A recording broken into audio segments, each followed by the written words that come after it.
ดีค่ะวันนี้พัชชาเอาหน้าสี่ตระกูลมาให้ดูค่ะสี่ตระกูลสี่พี่น้องค่ะประวัติศาสตร์อีกแล้วค่ะซอดแจ้งค่ะตี 5 ครึ่งนะคะ ตอนถ่ายคลิปเนี้ยอันนี้เป็นสีดำพัชชาชอบสีดำค่ะการหาโคตมะนะคะ ชอบสีด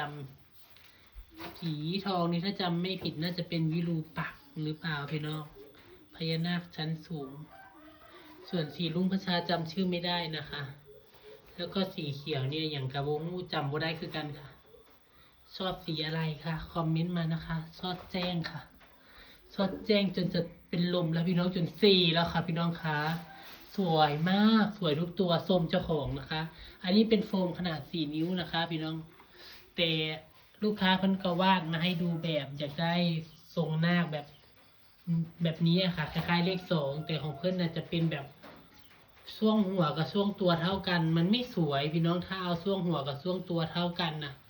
มันต้องหัวนะขนาดเล็กลงมาและตัวใหญ่มันจะได้ดูเป็นสโลปสวยนะคะถ้าเอาช่วงหัวกับช่วงตัวเท่ากันมันจะเป็นนาคอ้วนมันจะอ้วนอุปุมันโบงามนะคะมันต้องเป็นทรงแบบนี้นะคะ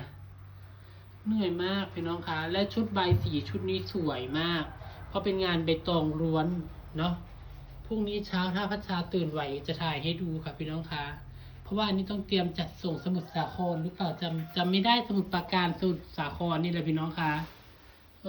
เอามาถ่ายให้เบิ่งก่อนนอนค่ะ